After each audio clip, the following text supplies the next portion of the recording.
CSS transitions allow you to make the change between one value and another gradual. For example, in this case, the height and width of this blue box is 100 pixels and 100 pixels. And then I'm saying when I hover over it, I'd like the height to be 300 pixels and the width to be 200 pixels. So the width, it should get wider and higher. So when I do that, you can see the change. And also the background color changes from bluish color to a pinkish color. So the values, width and height and background color change. But it's pretty jarring. It's just, it's initially this size in blue and then this size in pink. So with transitions, we can say, well, don't just change those values, but transition to them. So here I'm using some browser prefixes because the transition CSS property is not 100% complete yet, so I'm using Moz and WebKit and O.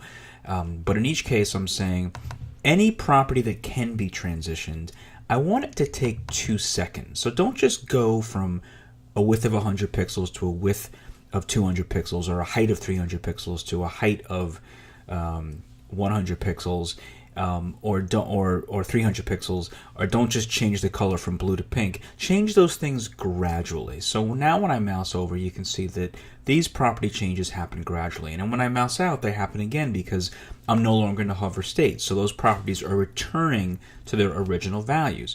You know, I can change this, I can change the duration to take, let's say, 5 seconds, which will be noticeably longer than it was before. So now when I hover, it should much lower. It's very gradual, and I can even do fractions of a second. So I could say 0.2 seconds, which is pretty fast. So I just want to change all these here.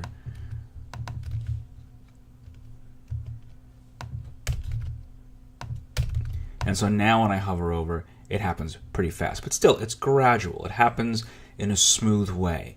So with CSS transitions, we can actually animate elements. We can make it look as if they're animated. And all we're really doing is we're changing the value of one or more properties to, in this case, a hover state. I could say click, or you know,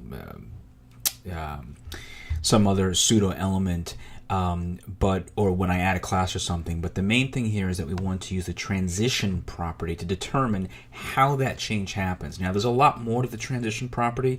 You can provide a lot more detail to determine how it happens. But in the most simple case, I'm just saying for any property that could be transitioned, make this take 0.2 of a second. So make the transition, the change of these values, gradual.